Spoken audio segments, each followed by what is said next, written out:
Então, gente, para a gente terminar esse assunto de hoje, nós vimos primeiro essas transformações de estado da matéria através de esquemas. Né? Nós vimos aí o esqueminha da solidificação, da liquefação. Agora, a gente também pode expressar esses mesmos processos através de um gráfico, tá? De um gráfico de quê? De um gráfico de variação de temperatura através do tempo. Tá? A gente sabe que uma substância, ao aumentar sua temperatura, quer dizer que ele está recebendo energia, então quer dizer que ele vai passar pelas mudanças de fase. Tá? Então, olha aí para o gráfico para mim, meus amores, vamos entender. Ó. Eu coloquei aí para vocês o exemplo de um gelo numa temperatura de menos 10 graus Celsius. Então, menos 10 está lá no inicinho do gráfico, tá? Tem o zero e o gráfico começa abaixo do zero, não é? É o menos 10. Então, o que vai acontecer? Conforme a temperatura for subindo, ele vai atingir 0 graus.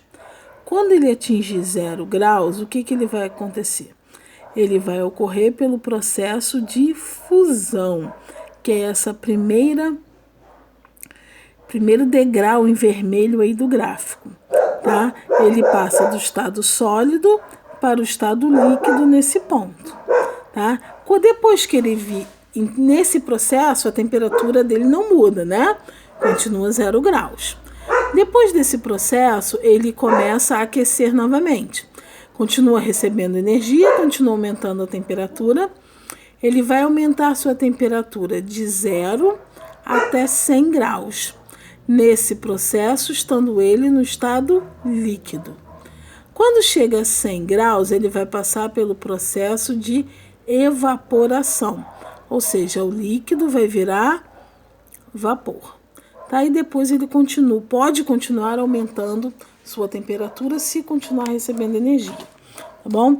Então a gente pode ter esses processos de transformação de estado físico, né, de mudança de fase, ou através dos esqueminhas, ou através do gráfico. Tá legal? Vamos ver alguns exemplos para a gente entender bem direitinho esse assunto?